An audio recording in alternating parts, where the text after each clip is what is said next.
नमस्कार मित्र आणि मैत्रिणींनो, हेल्थ मराठी डॉक्टर हुकिरे यस्वी या यूट्यूब चॅनलमध्ये मी आपला आरोग्य मित्र डॉक्टर सिद्धेश्वर हुकिरे आपल्या सगळ्यांचं मनापासून स्वागत करतो। मित्र हो, आज आपण या व्हिडिओमध्ये अतिशय महत्त्वाच्या विषयाबद्दल माहिती करून घेणार आहोत।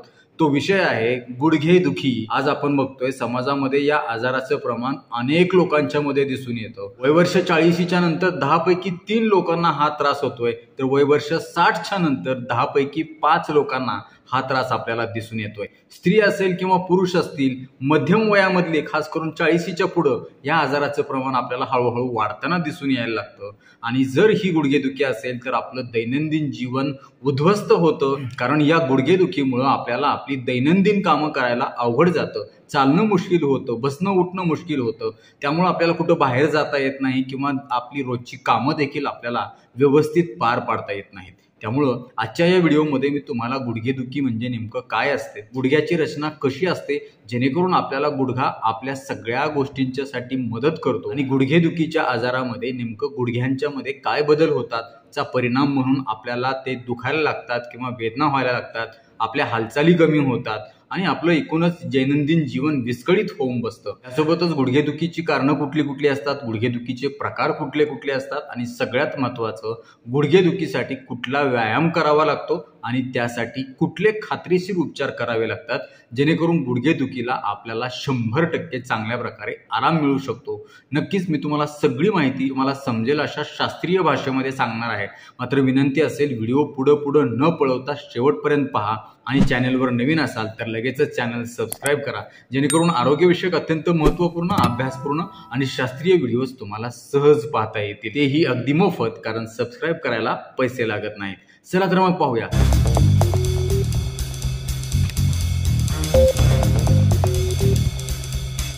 सगळ्यात सुरुवातीला पाहूया गुडघेदुखी म्हणजे नेमकं काय आजार आहे। त्याआधी आपल्याला माहित असलं पाहिजे की आपल्या गुडघ्याची रचना कशी असते। तर तुम्हाला देखील माहित आहे, मांडीच्या हाडाचं शेवटचं टोक आणि नडगीच्या हाडाचं वरचं टोक हे दोघं एकत्रित येतात आणि त्याचा परिणाम म्हणून गुडघ्याचा सांधा तयार होतो। गुडघ्याचा सांधा हा असा सांधा आहे ज्याच्यामुळे आपण जग फिरू शकतो। जर गुडघ्याचा सांधा व्यवस्थित नसेल तर आपल्याला जग काय, आपल्या घराच्या सुद्धा बाहेर पडता येणार नाही। सगळीकडे हलणारा, वाकणारा आणि गतिमान असणारा हा सांधा आहे। हा सांधा तयार होत असताना जसं इतर सांध्यांच्या मध्ये लिगामेंट, मसल, कार्टिलेज असतात, अगदी तसंच हा सांधा देखील तयार होत असताना ह्या सगळ्या गोष्टी एकत्रित येतात आणि हा सांधा तयार होतो। गुडघ्याचं जर आपण काम बघितलं तर त्यामध्ये सगळ्यात पहिलं असतं ते म्हणजे आपल्याला चालायला मदत करणं। चालताना आपल्या संपूर्ण शरीराचं वजन पेलणं, उठताना बसताना मदत करणं, चालताना पळताना शरीराचा बॅलन्स धरून ठेवणं आणि मांडी हलवून बसणं, गुडघ्यावर बसणं, पंजावर बसणं, या सगळ्या कृती आपण गुडघ्याच्या सांध्यामुळे सहज करू शकतो। गुडघ्याचा सांधा तयार होत असताना अजून एक महत्त्वाची गोष्ट असते ती म्हणजे मेनिस्कस, ज्याला आपण मराठीमध्ये खुर्च्या असं म्हणतो। हा खुर्च्या नेमकं काय करतो तर 2 हाडांच्या वरील दाब कमी करतो। हाडांना आणि सांध्यांना बसणारे जे धक्के आहेत, ज्याला आपण जर्क असं म्हणतो, ते शोषून घेणं, मांडीच्या आणि पायांच्या हाडाची हालचाल व्यवस्थित करून घेणं आणि गुडघ्याची स्थिरता वाढवणं, हे या खुर्च्याचं काम असतं। दुसरी गोष्ट असते ती म्हणजे लिगामेंट, ज्याला आपण अस्थिबंधन असं म्हणतो। या अस्थिबंधनामुळे गुडघ्याचा सांधा एक ठिकाणी स्थिर राहतो, तो इकडे तिकडे अजिबात फिरत नाही, त्यामुळे आपल्याला चालताना त्याच्यामध्ये समतोल ठेवता येतो। शरीर देखील चांगल्या प्रकारे पेललं जातं। पुढचा घटक आहे तो म्हणजे संधी आवरण, ज्याला आपण सायनोवियल मेम्ब्रेन असं म्हणतो। हे संधी आवरण म्हणजे नेमकं काय तर गुडघ्याच्या सांध्याच्या आजूबाजूला असणारे हे एक आवरण आहे, ज्याच्यामुळे गुडघ्याच्या सांध्याला संरक्षण मिळतं, ज्याच्यामुळे गुडघ्याच्या सांध्याच्या हालचाली चांगल्या होतात। कारण या संधी आवरणाच्या मध्ये एक तेल असतं, ज्याला आपण सायनोवियल फ्लुइड असं म्हणतो, लुब्रिकेंट असतं, वंगणाचं काम करतं, जेणेकरून आपल्याला गुडघ्याच्या हालचाली एकदम स्मूथली होतात, कुठलाही त्रास न होता, कुठलाही आवाज न येता चांगल्या प्रकारे त्या हालचाली घडून येतात। त्यासोबतच यामुळे गुडघ्याला एक स्टॅबिलिटी अर्थात स्थैर्य येतं। सोबतच गुडघ्याच्या सांध्याला पोषक तत्व आणि ऑक्सिजन पुरवण्याचं काम देखील हेच आवरण करतं। पुढचा महत्त्वाचा घटक आहे ते म्हणजे मांसपेशी। अर्थातच सांधा किंवा हाडं म्हटली की मांसपेशी आल्याच, जर मांसपेशी नसतील तर कुठल्याच सांध्याच्या, कुठल्याच हाडांच्या हालचाली घडून येणार नाहीत। म्हणून मांसपेशी देखील या सांध्याच्या आजूबाजूला अत्यंत महत्त्वाची भूमिका निभावतात, ज्यामुळे या सांध्याच्या हालचाली अत्यंत चांगल्या प्रकारे घडून येतात। पुढचा महत्त्वाचा घटक आहे गुडघ्याची वाटी। या वाटीमुळं गुडघ्याच्या सांध्याला प्रोटेक्शन मिळतं, स्थैर्य मिळतं. उठताना, बसताना, गुडघा वाकवताना या वाटीची आपल्याला अत्यंत मदत होते आणि याच वाटीमुळं गुडघ्याच्या सांध्यावर अतिरिक्त ताण येत नाही, ज्यामुळे गुडघा चांगल्या स्थितीत राहण्यासाठी मदत होते. आता पाहूया गुडघेदुखीचे वेगवेगळे प्रकार कुठले कुठले असतात. त्यामध्ये सगळ्यात जास्त दिसून येणारा प्रकार तो म्हणजे संधिवात. दुसरा, वय झाल्यानंतर गुडघ्याच्या सांध्याची झीज झाल्यामुळे होणारी गुडघेदुखी.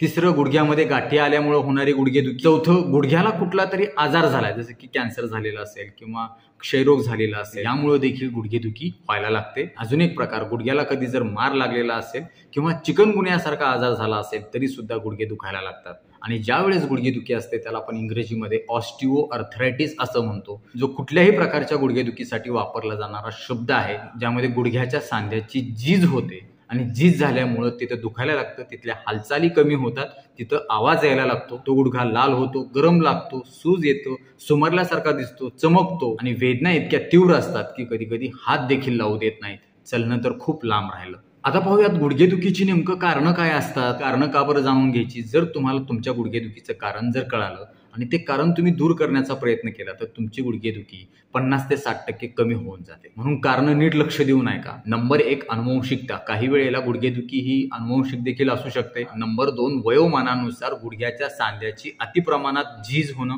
तिसरं, सांध्याला मार लागणं, दुखापत होणं. चौथं, वजन जास्त असणं. ज्या लोकांचं वजन जास्त असतं त्या लोकांमध्ये गुडघेदुखी हमखास दिसून येते, कारण गुडघा हा असा सांधा आहे जो आपल्या शरीराचं संपूर्ण वजन पेलतो.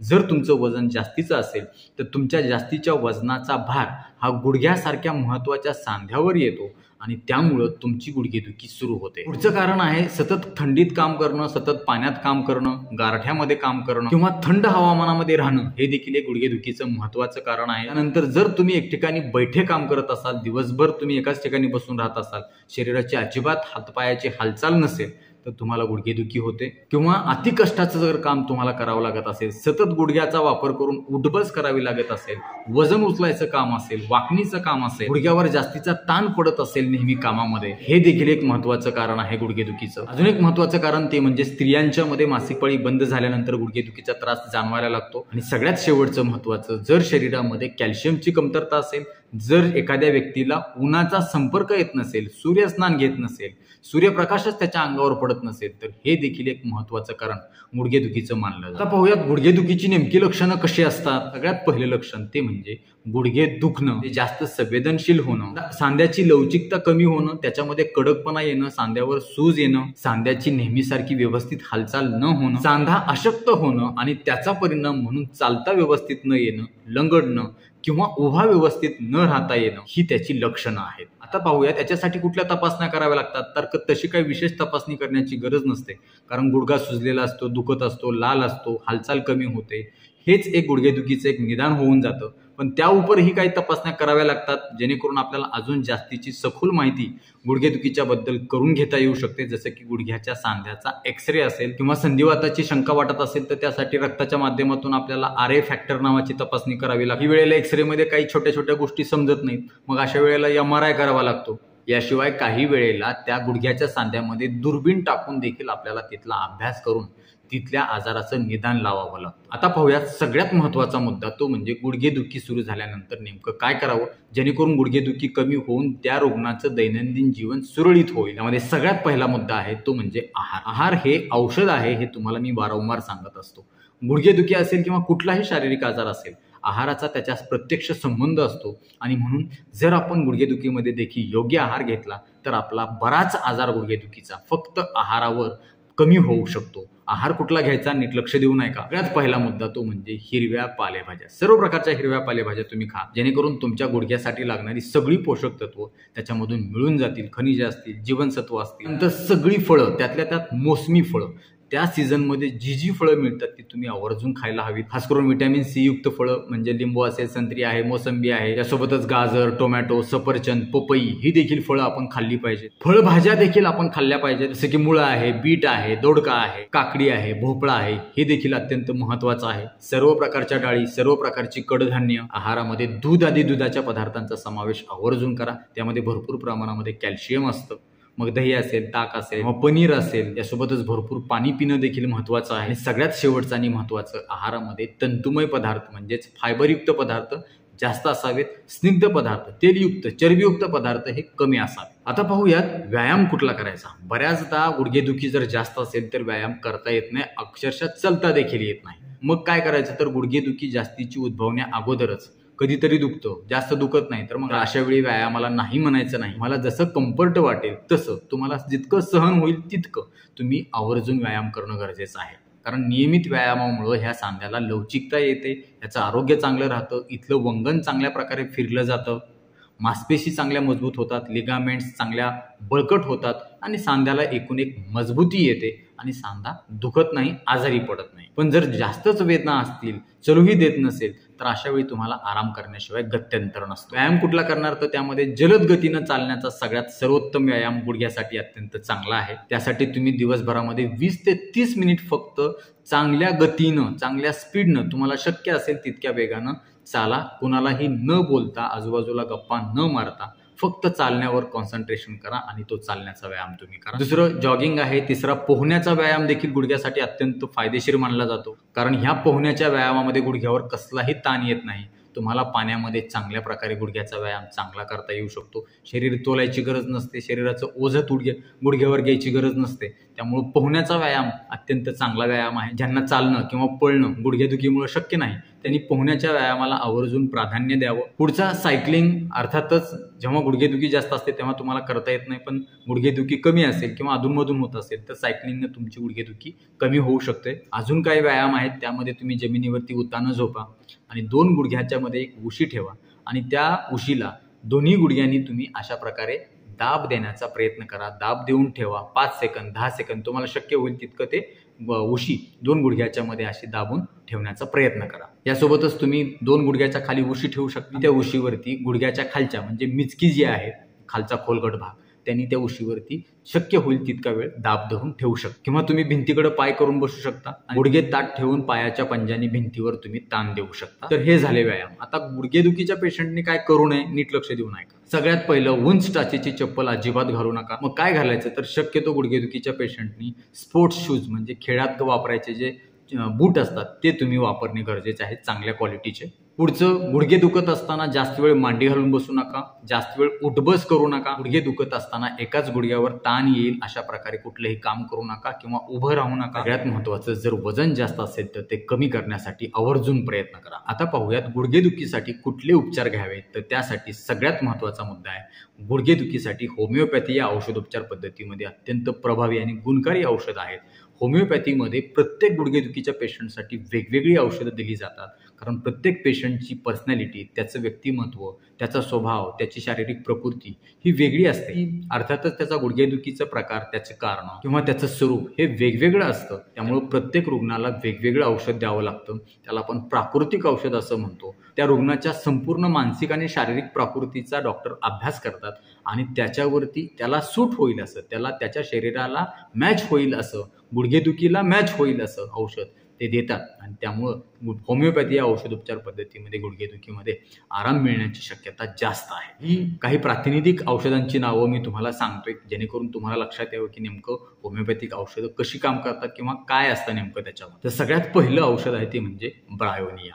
जर समजा रुग्णाला थोडी जरी हालचाल केली तरी गुडघेदुखी होत असेल आणि पूर्णपणे आराम केल्यानंतर गुडघेदुखी बरी वाटत असेल, गुडघा दुखायचा बंद होत असेल, रुग्ण सतत चिडचिड करत असेल, वारंवार त्याला राग येत असेल, चीड येत असेल, सांध्याला सूज आली असेल, लालसरपणा आला असेल, स्पर्श केल्यानंतर सांधा गरम लागत असेल आणि गुडघेदुखीच्या वेदना ह्या टोचल्यासारख्या किंवा फाडल्यासारख्या होत असतील, यासोबतच रुग्णाला आमवात किंवा पित्ताचा त्रास वारंवार होत असेल आणि त्याच्यासोबत जर ही गुडघेदुखी असेल तर ब्रायोनिया अल्बा हे औषध अत्यंत चांगलं आहे. पुढचं औषध आहे कल्केरिया कार्ब. जर रुग्णाचं वजन जास्त असेल, रुग्ण स्थूल असेल, त्याच्यामुळे त्याला गुडघेदुखी होत असेल, त्यासोबतच त्याच्या पायाला गोळे येत असतील, पाय जड पडत असतील, बधीर होत असतील, तळपायाला जळजळ करत असेल, तळपायाला घाम सुटत असेल, थंड पाणी, थंड हवेचा संपर्क आल्यानंतर गुडघेदुखी वाढत असेल आणि गुडघे ओढल्यासारखे दुखत असतील तर कल्केरिया कार्ब हे उत्तम औषध आहे. पुढचं महत्वाचं औषध आहे रस्टॉक्स. जर एखाद्या रुग्णाला बसल्यानंतर आणि अगदी उठून सुरुवातीची मुवमेंट घेतल्यानंतर, सुरुवातीची काही पावलं टाकल्यानंतर दुखायला चालू होतं आणि जसं की तो कंटिन्यू चालायला लागतो तसं की त्याचा त्रास कमी होतो, असं जर असेल तर रस्टॉक्स हे उत्तम औषध आहे. यासोबतच सल्फर, बेन्झोइक ऍसिड, ॲक्टिआर एसिमोसा, कॉस्टिकम, कालिकार्ब, लेडमपाल, फायटोलायका ही औषधं गुडघेदुखीसाठी अक्षरशः वरदान ठरत आहेत. नक्कीच ही सगळी औषधं तुम्ही तज्ज्ञ होमिओपॅथिक डॉक्टरांच्या सल्ल्यानेच घेणं अत्यंत गरजेचं आहे, अन्यथा त्याचे दुष्परिणाम तुम्हाला होऊ शकतात. नक्कीच हा व्हिडिओ तुम्हाला उपयुक्त वाटला असेल तर लाईक करा, कॉमेंट बॉक्समध्ये आम्हाला तसं कळवा आणि हो, आपल्या मित्र आणि नातेवाईकांना आवर्जून शेअर करा, जेणेकरून त्यांना देखील गुडघेदुखीपासून आराम मिळेल आणि त्यांचं देखील दैनंदिन जीवन सुखकारक आणि आनंदी होईल. लवकरच भेटूया नवीन व्हिडिओमध्ये नवीन विषयासह. तोपर्यंत आनंदी रहा, निरोगी रहा. धन्यवाद.